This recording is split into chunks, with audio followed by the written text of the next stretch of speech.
I definitely agree. Barack Obama is the president of the United States of America.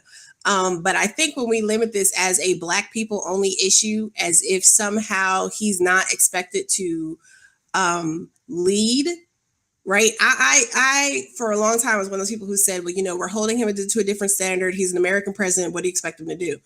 But at the same time, when you take up the mantle and decide, okay, yes, I am going to have this conversation, and you framing in terms of respect and mutual understanding, as if we're somehow on equal footing, as if somehow police officers and the public at large, which when we're talking about police brutality and police killings is disproportionately Black,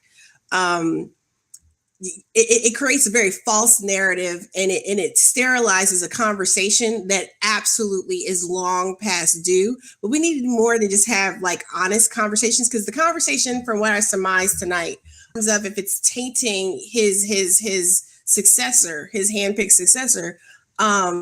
True, quite honestly, we should be demanding. The Black vote has been so it's been commodified without any actual value on return, right? We invest in the Democratic Party. We invest in this mainstream establishment, like in electoral politics, and we get nothing in return. We get nothing but lip service and tragedy, and that's so awful. That shouldn't happen. But if only this. We don't get real solutions. We don't get real, action.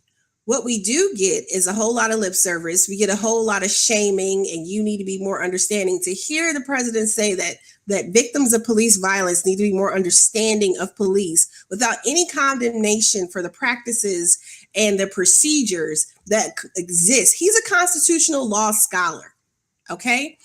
So he very well knows about violations of people's constitutional rights, deprivation of liberty, civil rights injustices. He knows. Loretta Lynch knows, right? These are not people who are just lay people who don't understand these concepts. Barack Obama's family home in Chicago sits in the middle of not in the middle, it sits on the edge of, a rather rough neighborhood. A neighborhood, he's in Hyde Park, but you go 3 blocks over, and you smack dab in the middle of the hood, brothers on the block. You got a lot of stuff going on. So I'm tired of the lip service from these so-called Negro leaders. And, get your backs up and get upset because I call people so-called Negro leaders. But, I think about Malcolm X, and that's exactly how they acted. You know what I'm saying? People out here acting like they somehow like a Negro whisperer, because really this event and the other one and every little conversation that's happened in the past week has been to kind of calm people down, because this summer is hot.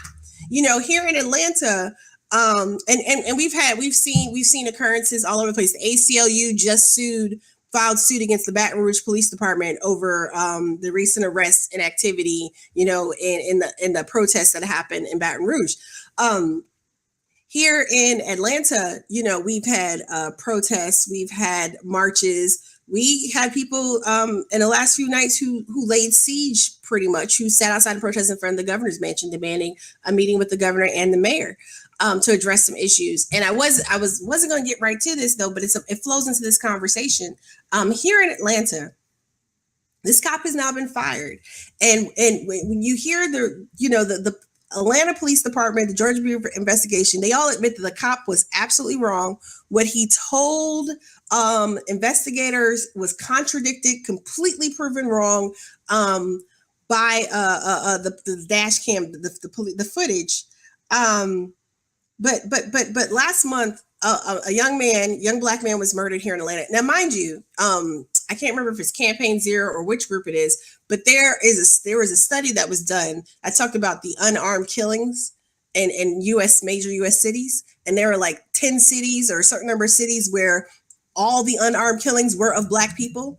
And despite the fact that we have a Black mayor, despite the fact that we have so many Black leadership, right? Despite the fact that this is the home of Martin Luther King, Atlanta is one of those places that is on the list as having all the unarmed police shootings are all Black people, right? All exclusively.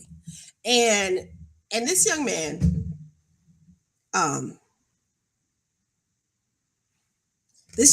Daravis Rogers, was murdered And we're going to stop using these euphemistic victim of police violence nonsense terms. This young man was murdered. He was blatantly murdered. This cop had no reason, no rhyme, no rationalization, no justification. He even admitted that he shot into this man's car.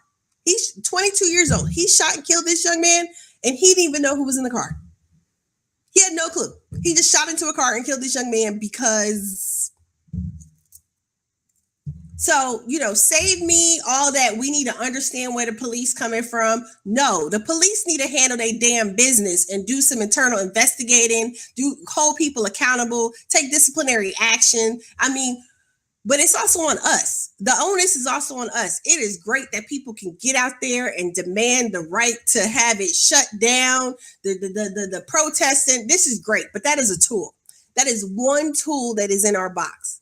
You know what I'm saying? We can't all just then go home after things calm down, after maybe a prosecutor kind of throws us a little bone and throws a charge in there someplace. No, you got to follow through. We need to be demanding, like has been done here. Like people are starting to do this, right?